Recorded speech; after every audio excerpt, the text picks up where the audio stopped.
Thank you, Mr. Chairman. Judge, congratulations. Judge Cheeks, I see you're quite a prolific writer, and you say I heard you answer Senator Durbin's question, you said you don't take a position in these articles? I said I tried not to take a position in most of my articles. Well, you didn't succeed.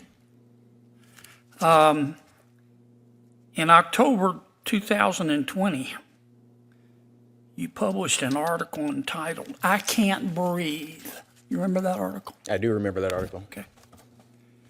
You were talking about Mr. George Floyd's tragic death. Here's what you said, quote, your words, not mine, quote, "What happened next after Mr. Floyd's death is nothing short of amazing. Mostly peaceful protest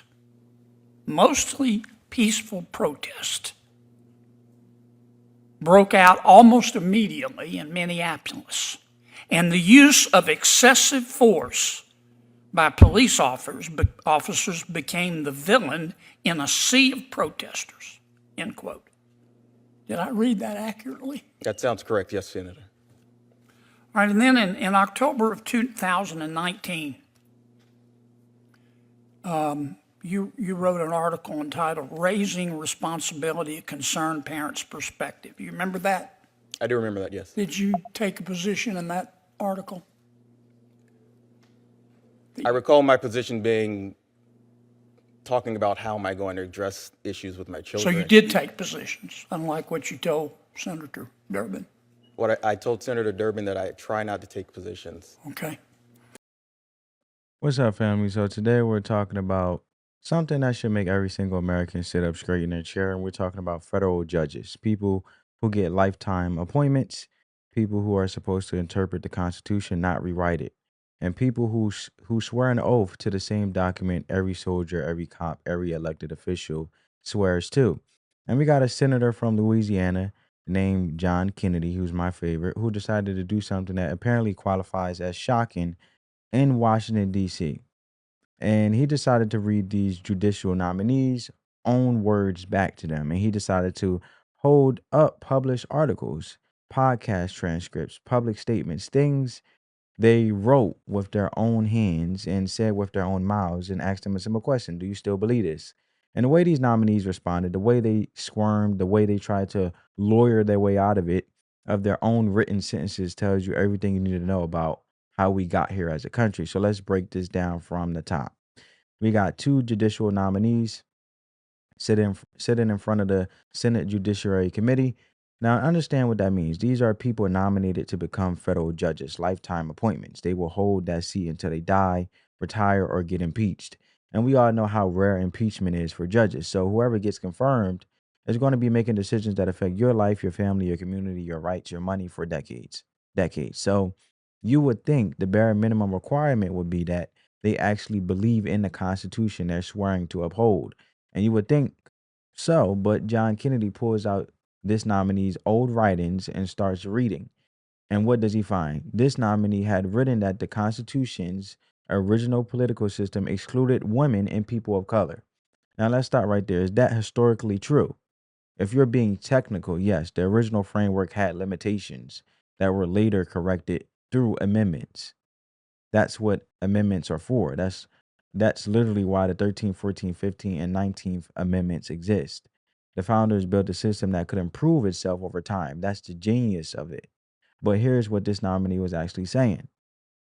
He wasn't just stating a historical fact. He was framing it as if the Constitution itself is fundamentally illegitimate, as if we the people was alive from day one. And Kennedy reads it back to him and says, explain this.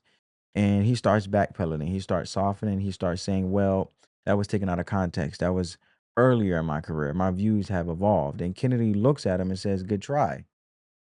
Now, here's where it gets deeper, though, because this isn't just about one nominee. This is a pattern. This is what happens when you fill the legal system with people who are trained in law schools that teach critical legal theory, where the law isn't about justice anymore. It's about power dynamics. It's about identity. It's about deconstructing everything that came before you instead of building on it. And these people don't come out and say that during their confirmation hearings. Oh no, they put on a nice suit, they smile at the senators, they say all the right things about respecting precedent and following the law. But when Kennedy pulls out their old articles, their old podcast appearances, the stuff they said when they thought nobody was paying attention, the mask slips. And you see who they really are. And people who don't believe in the foundational document of this country, but want to sit in a position where they get to interpret it for the rest of us, um, that's wild to me. Activist judges, as a lot of Americans or we the people will call it. From your article, quote, your words, not mine. Needless to say, I have a guarded opinion about the police. How do I teach my sons to respect them and fear them at the same time? There can be no question that police officers have some of these same internal or external biases. Let me repeat that. There can be no question that police officers, not some, all police officers have some of these same internal or external biases described above. Do some of them view black males differently than others? I think so. Sounds like a position to me.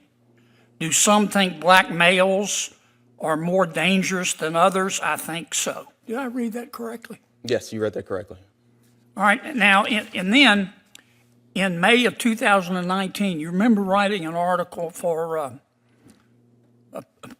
publication, the title of the article, the title of your article in which you say you didn't take a position was called The Federal Dungeon Part 2, Court Proceedings. Remember that? I do.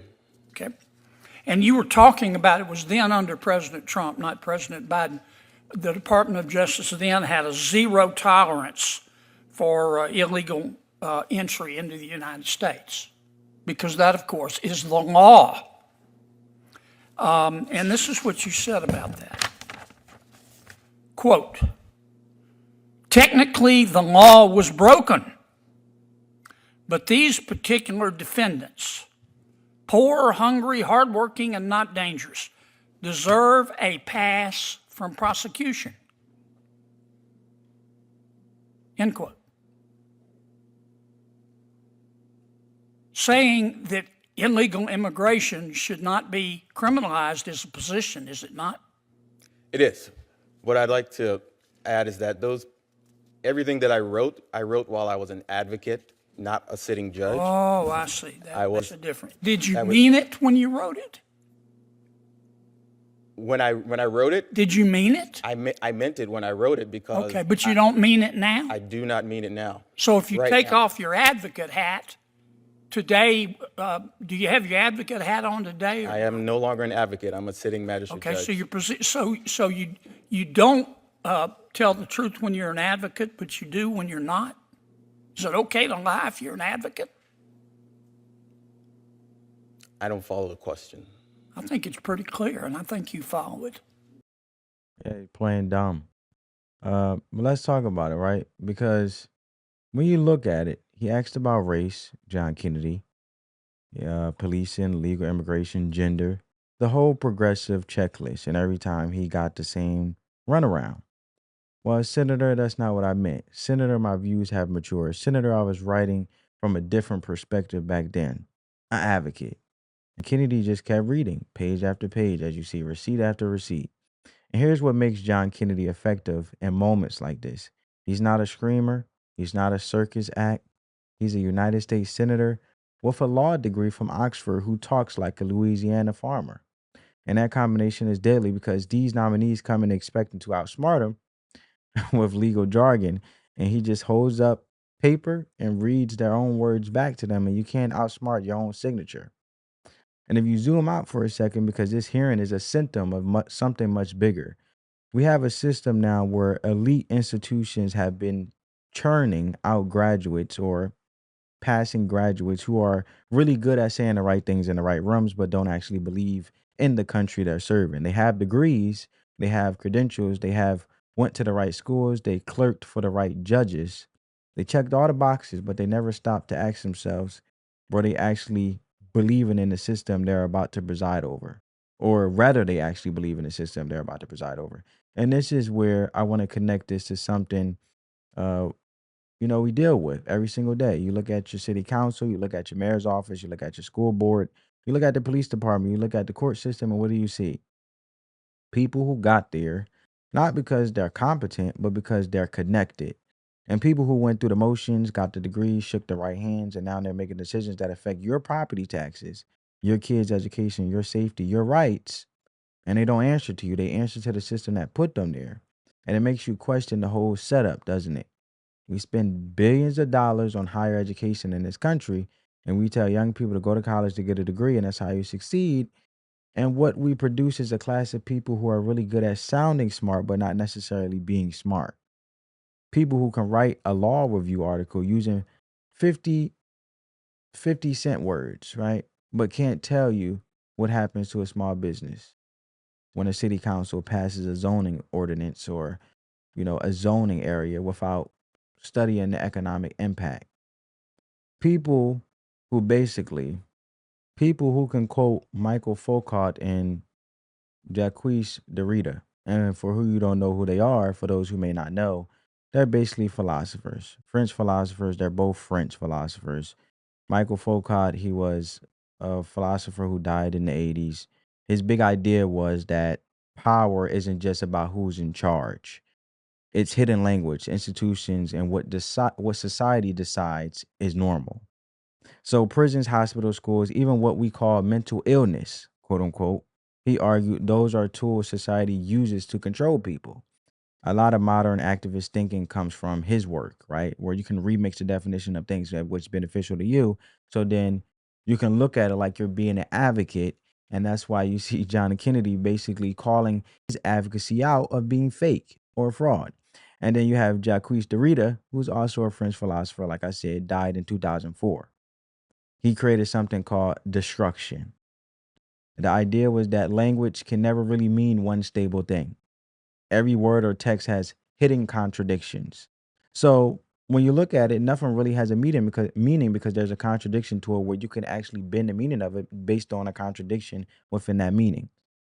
So critics say his approach is like it leads people to be picking apart institutions, the Constitution, laws, traditions, without ever building anything to replace them. Basically someone like the Democratic Socialists of America that we currently have. They basically complain and talk about all these things that they want to tear down and burn the system because they're basically individuals who have a basket weaving degree and have all their student loan debt and it couldn't translate to the marketplace. So they're angry because they've been told growing up to go to school, get a degree, get a good job, and it didn't deliver. So now they want to get rid of the whole system like that solves anything instead of actually reforming capitalism, but they want to get rid of capitalism in itself entirely when capitalism is actually what gave poor people opportunity to be able to build themselves up and pull themselves by their bootstrap and make something out of nothing, like a business or whatever the case may be.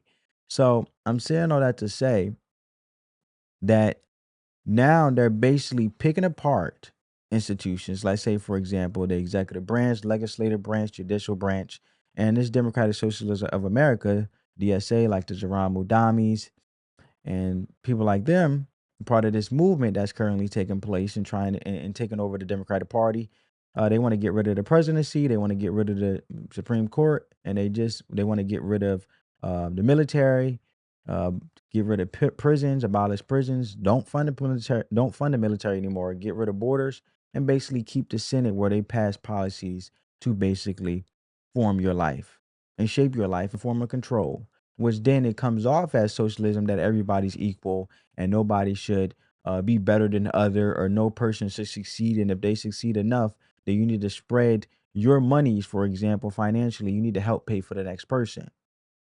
So I'm saying all that to say what you really see is a movement that disguises itself as, oh, I'm like you and I can help you in the name of reform, but it's really remixing and getting rid of the Constitution and remixing words so they don't have meaning. So they'll make it as though it's a progressive reform. They'll say things like it's a reforming movement or a movement where things can be better than they were, or to not tax the rich in a way of basically helping reform and build up and uplift the working class. They say all these fancy things, right? Or a democratic progressive democrat, but nothing's progressive about it because they basically the common denominator they have in all these things when it comes to being woke and these woke policies, they have nothing to stand on to build anything because they don't even know how they're going to build it themselves. They're just going based off emotions, but they don't even have a plan to execute to even tell you clearly what will be effective based on what they're saying should happen, which is burning the whole system down. But then what's the alternative? They can't tell you alternative because they don't have nothing to stand on. Because the reality is, like I said, they don't build anything. They don't know how to build anything. And most of these individuals have never ran a business before. So they don't even know how to execute an actual plan and tell you clearly to know what the voter is actually getting in return for something supposedly better in the name of reform, because they never built shit. So they don't know what to do or the alternative. And then when you put real life perspectives into that conversation and you say, okay, well, if you want to abolish prisons, do you believe in public safety at all? Oh, yeah, I believe in public safety. Yeah, but you want to get rid of borders. So where did the criminals go? They can't never answer your question because the reality, and then they'll say, oh, we shouldn't get into hypotheticals. Well, that's reality, but they're not living in reality and they can't give you an alternative because, again, without ever building nothing to replace the thing they're trying to burn down. So that's where Jacques Derrida comes in, the French philosopher. In the name of deconstruction, language don't have to mean one stable thing. So really there's no real definition or really no foundation to stand on, because you can quickly, in the name of destroying something, if it's not in your favor, make the meaning something else. Because you dislike the meaning that it currently has. And you can call that a contradiction, as in regards of we should burn and change that definition because it's no good, because you don't like it based on your feelings, but no way to reform anything or no alternative that's better than what's currently have. So you shouldn't burn down the system. You should make it better, because you barely know how to, even in the name of reform or progressivism or being a progressive Democrat or democratic socialist, they don't know how government works. They never ran a business. They're just individuals with degrees, because most of them have degrees in this movement, but can't translate it to real life and don't know the real life consequence of their actions. It's all emotions and Philly. And advocacy, right? That we're seeing with this judge. You've taken a lot of radical positions, Judge, Woke. and you can't make this catwalk backwards. Now, you can't make this catwalk backwards. I have one question for our second judge here. Judge, you remember a couple years ago going on a broadcast called Visible Voices Podcast? I do, sir. All right. Here's what you said. It was just a couple years ago. Mm-hmm. So we're not talking way back in law school or anything. We're talking about a couple years. You'd been on the bench how long? 8 years then? I've been on the bench almost 10. Yeah, well, but when you said this in front of God and country, you'd been on the bench 8. You said it in January 31, 2022. Here's what you said, quote, I think that COVID has brought a lot of these issues to bear, especially in the legal profession, where I tell a lot of people all the time, we, the people, never included people of color or women. When you have an institution that is set up by property-owning white men for 200 years or so, it wasn't geared towards thinking about what would be the best work schedule or how we could really incorporate women with children in this field. So it's been a challenge that COVID was exacerbated, end quote. Did I read that correctly? Yes, Senator, you did. And then you go on later in the podcast to call for quotas based on gender, don't you? No, sir, I never, Yes, you ever do. claimed If the anything senator about will give quotas. me time, I'll read what you said. May I finish reading what you said? The witnesses denied believing in quotas based on gender, and I have the quote. Senator, you may read the quote, and then she will give an opportunity to respond. Okay, here's your quote, Judge. Your words, not mine. Quote, I think recognizing implicit bias is really important. Me too. But I'll be honest, I don't think that's enough, because the truth of the matter is nobody is going to voluntarily give up their position in favor of women. Women have to demand it. Women have to be willing to require and hold people accountable, hold men who are in those positions accountable, and say, quote, why don't we have an equal number of supervising judges, close quote. You didn't tell me the truth, did you? You believe in quotas based on gender, don't you? Senator, your time's expired. I'd let the witness respond. Thank you. No, I have never advocated on behalf of quotas. I think it's undisputed Well, that what at the was time. this? Please. I just read it. I Continue think your at the time that the Constitution was written, there is no question that it did not include women, and it did not include people of color in the definition of we the people. We, as women and people of color, have only recently been able to be judges or jurors or politicians. But the systems that were created when I was excluded and when people of color were excluded continue. All I was commenting upon is that the diversity in the judiciary builds integrity in the system and public confidence in those institutions. I never mentioned anything about quota. Thank you. Good try, Judge. Senator Butler? Good try. Good try. So, when you look at it, right, you want to quote French philosophers, like I mentioned, Michael Foucault and Jacques Derrida, but can't balance a budget. See, we created a system that rewards performative intelligence over actual competence, as you see. And nowhere is that more dangerous than in the judiciary, because judges don't just talk, they decide. And they decide whether law stands or falls, and they decide whether your rights are protected or not. And they decide whether a family gets to stay in their home or gets evicted. And they decide whether a kid goes to a good school or a failing one. And if the people making those decisions don't believe in the Constitution, we got a real problem. And let's talk about we the people part specifically, because this is where Kennedy really put the screws to them. The nominee had argued that we the people was an exclusionary phrase, that it didn't really include anybody. And look, I'm not here to tell you that America hasn't made mistakes. America has made plenty of mistakes. Every country has. Every institution has. Every human being has. That's not the point. The point is that the Constitution created a framework for fixing those mistakes, and it created a system where people could amend, could approve, could expand the circle of who gets included. And that's not a bug, that's the feature. And that's what makes the American experiment different from every other government in human history. We don't have to tear everything down and start over. We have a mechanism for growth built right into the founding document. So when a judicial nominee frames the Constitution as fundamentally exclusionary rather than progressively inclusive, they're not making a historical observation. They're revealing a worldview. A worldview that says the system is broken at its core and needs to be replaced, not reformed, as I mentioned earlier.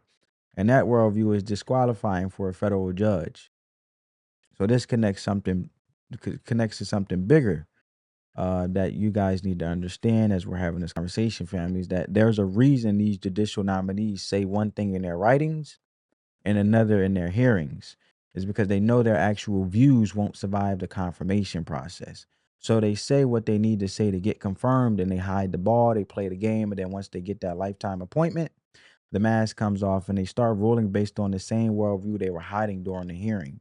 And this is not conspiracy theory. This is a pattern recognition. We've seen it over and over again. Judges who were sold to the public as moderates or centrists, who then become some of the most activist judges on the bench, and judges who promise to follow the law and then legislate from the bench the first chance they get. And by the time their true colors show, it's too late. They're confirmed. And they're there for life, and we're stuck with their rulings for decades. And now here's where I want to talk about something that might step on some toes, but I got to keep it real. You know I keep it real. We have a problem in this country with activism disguised as intelligence. We have people who are really good at identifying problems, really good at pointing out what's wrong, and really good at using academic language to describe injustice, but terrible at offering actual solutions, terrible at building things, and terrible at governing. And we keep putting these people in positions of power, and we keep promoting them, and we keep giving them lifetime appointments. Why? Because they sound smart, because they went to the right schools, because they used the right vocabulary. But sounding smart and being smart are two different things. I was always told by a wise person that you could be, or a wise elder, that you could be so smart that you could be so dumb. So being smart means you could take a complex problem, break it down so regular people understand it, and then actually fix it. Sounding smart means you can use big words to make yourself look superior while everything gets worse around you.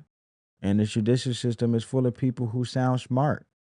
Not all, but what I'm saying in the direction of this country has become more activism and activist judges than actually competent ones upholding the laws, as which is their job and they swore oath to. And when you have that, you end up seeing ideological, worldview decisions being made based on personal rhetoric than actually upholding the Constitution, which then affects our lives, our children, and generations after generations, and our great, great, great, great grands, and the next generation to come. And what we need are people who are actually smart, people who understand that the law is supposed to serve the people, not the other way around.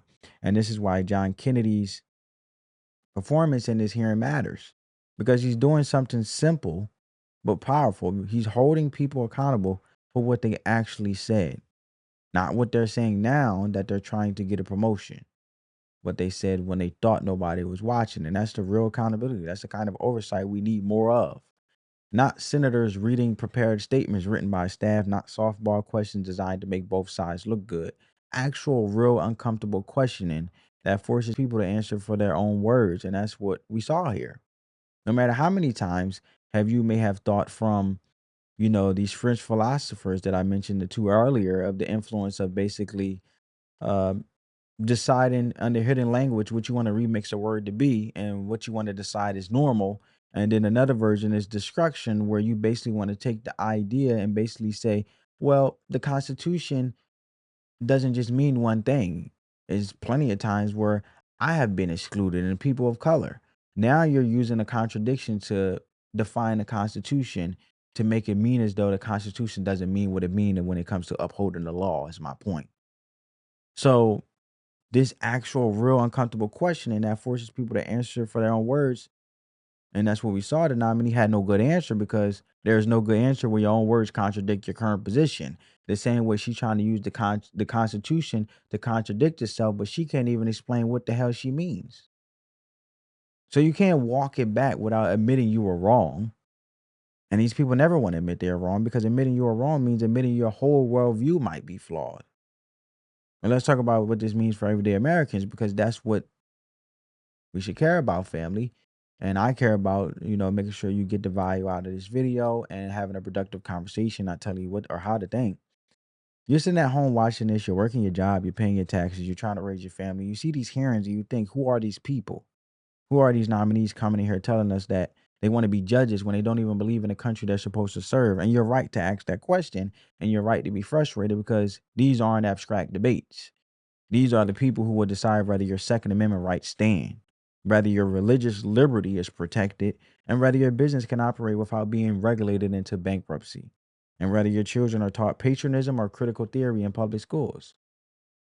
Because patriotism is just upholding the law and actually preserving the country in which we all have reaped the blessings of this beautiful law of the land of the United States of America. Theory is basically just a worldview, and you can remix it to what you want based on how you feel and make it what you want it to be, as long as it justifiably makes you comfortable and make you feel right in your ignorance, possibly. So these people matter. And we keep letting them slip through the confirmation process because the hearings are theater instead of actual vetting.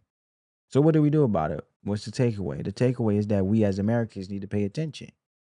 We have gotten softer, where we can't even ask hard, uncomfortable questions, because then it's considered aggressive, when it's just actual questions to actually see for a person for who they are.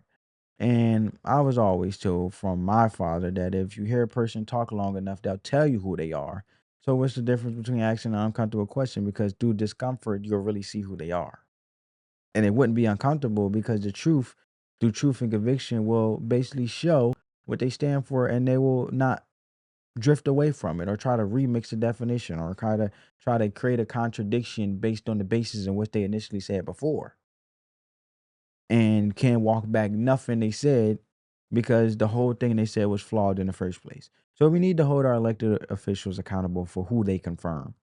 And we need to support senators like John Kennedy, who I give a round of applause to, who actually do the work of reading these nominees' records and asking real questions. And we need to demand better from our institutions, better from our law schools, better from our judicial confirmation process, better from every level of government, because Americans deserve better than activist judges who don't believe in the Constitution. Americans deserve better than mayors who waste taxpayer money on pet projects while cities decay.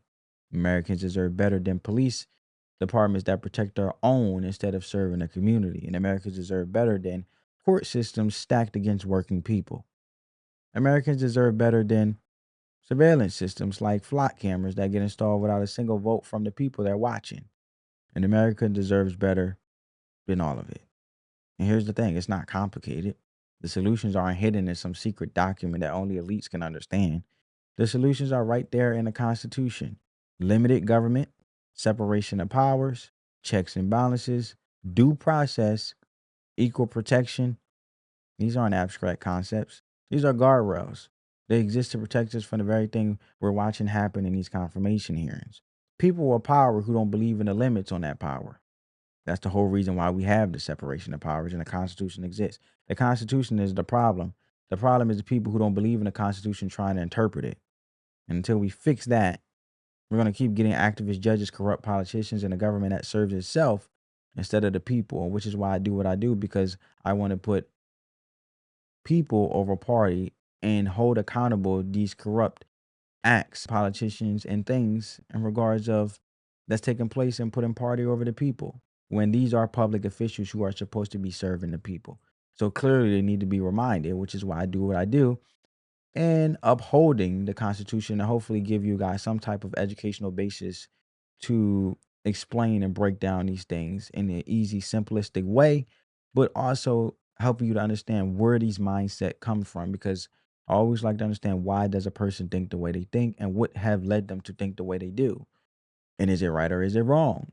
In this case, when it comes to public officials who should be upholding the Constitution, and which why the Constitution exists and got us this far and also them, they have reaped the benefits of that and those rights and those amendments to even be able to be positioned to even speak the activism in which they're speaking, because you can't do it in another country, as the beauty of the United States of America. Now they want to try to rewrite it and get rid of it and get rid of the soul fabric of America, which is the Constitution, which they benefit from solely. But since they're in power, they won't reap the consequences of the things that they're trying to change, because they're no longer in that position to suffer from it.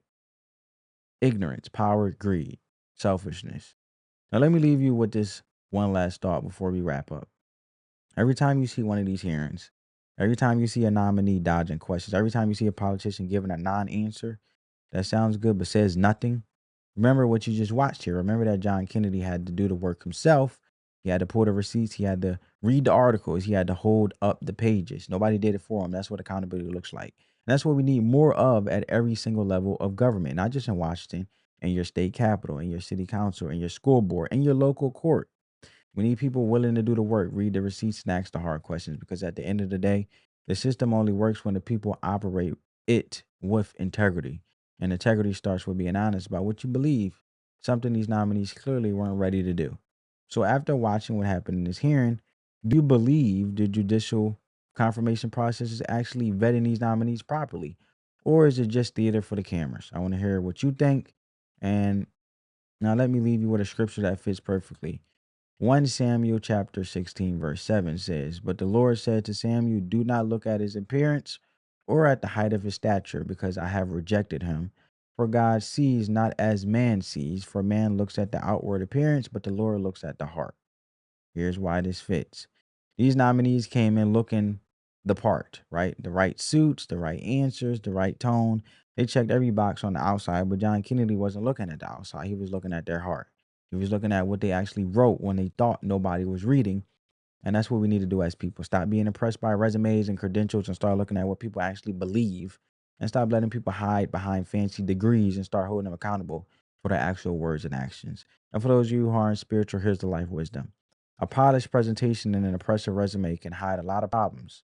But if you want to know who someone really is, look at what they said when they thought nobody was paying attention. Look at their old social media posts. Look at their old articles. Look at their old interviews. The real person is in there. And if you're smart, you'll find them before you give them power over your life. Spread the peace, love, and positivity. Let the love supersede the hate, family. I'll catch you next one. Peace.